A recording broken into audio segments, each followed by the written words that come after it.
Auzubillahiminash-shaytanir-rajim. Bismillahir-rahmanir-rahim. Assalamu alaikum students. I hope you all are fine and doing good. Once again, I welcome you all the students in today's class. Dear students, today we are going to start a new chapter of our textbook, which is animals.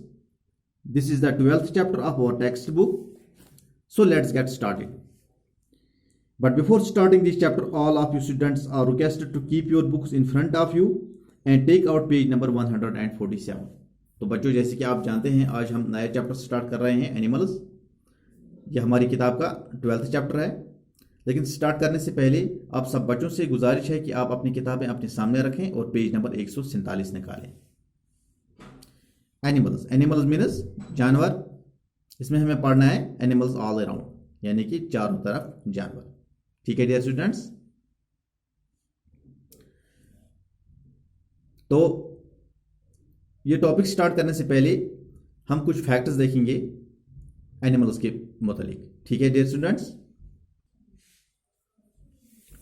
Introduction, animals all around, some facts.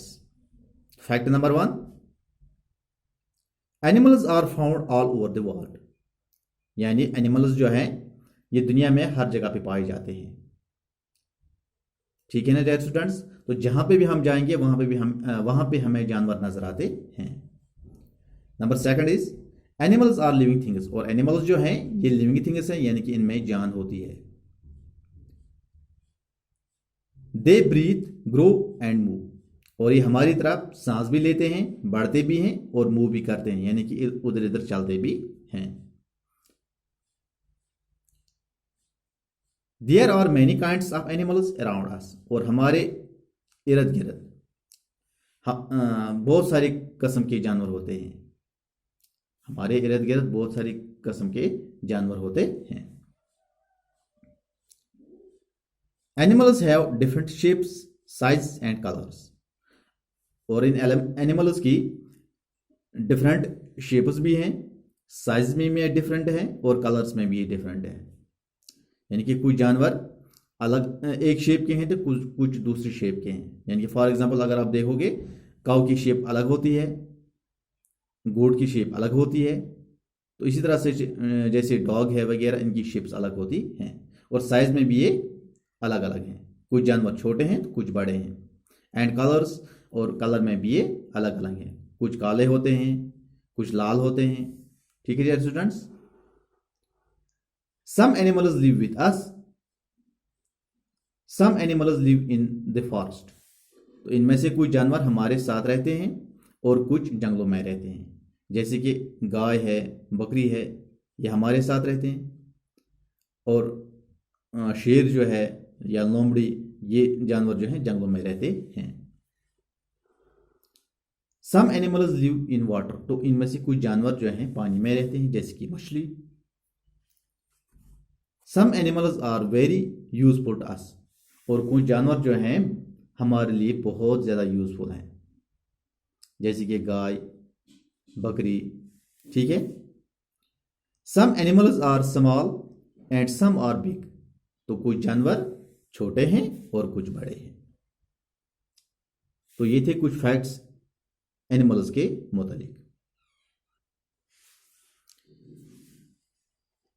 Farzana was getting ready for school when she heard Sheru, the stray dog, whining. She noticed that Sheru was limping. She told her mother about it. Mother promised to take Sheru to the vet in the evening. Farzana hurried to the bus stop. She noticed a big crowd on the road. A herd of cows was sitting in the middle of the road. There was a big traffic jam. Just then, Farzana saw her bus. She quickly got inside the bus. ठीक है, यहां तक।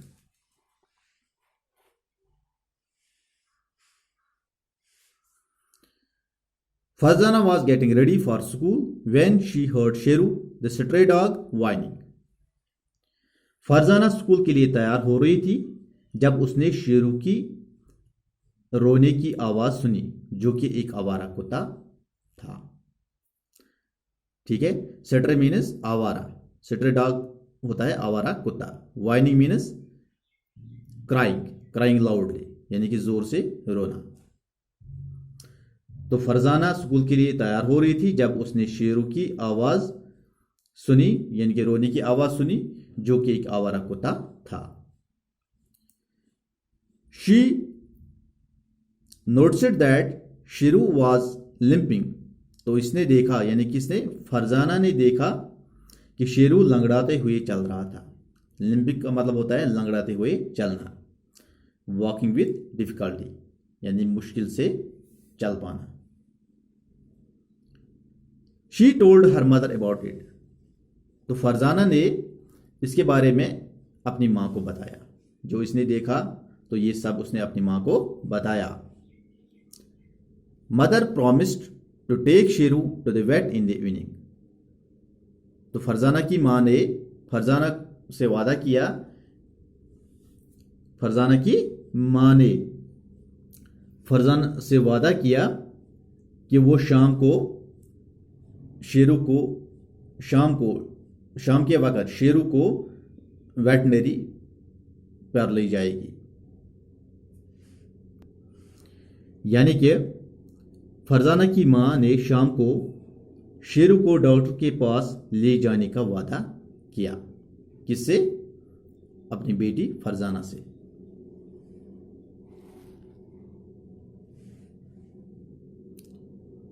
Farzana hurried to the bus stop. She noticed a big crowd on the road. A herd of cows was sitting in the middle of the road. Farzana जल्दी से bus stop पर पहुंची। उसने देखा कि सड़क पर एक बहुत बड़ा हुजूम गायों का सड़क के बीच में बैठा है। यानी कि जब फरजाना बस स्टॉप पर पहुंची तो उसने देखा वहां पे बहुत बड़ा हुजूम था। किनका? गायों का। यानी कि गायों का बहुत बड़ा हुजूम सड़क के बीचों बीच बैठा है। There was a big traffic jam. तो इसकी वजह से वहां पे बहुत ज्यादा ट्रैफिक जाम लगा हुआ था। जस्ट देन फरजाना सा हर बस।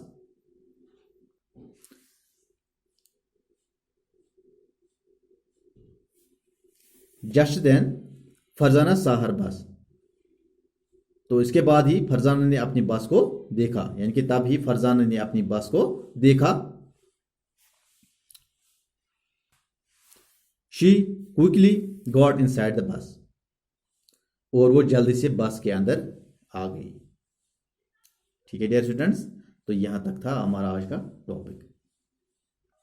एक बार मैं फिर रिपीट करता हूं ये सब।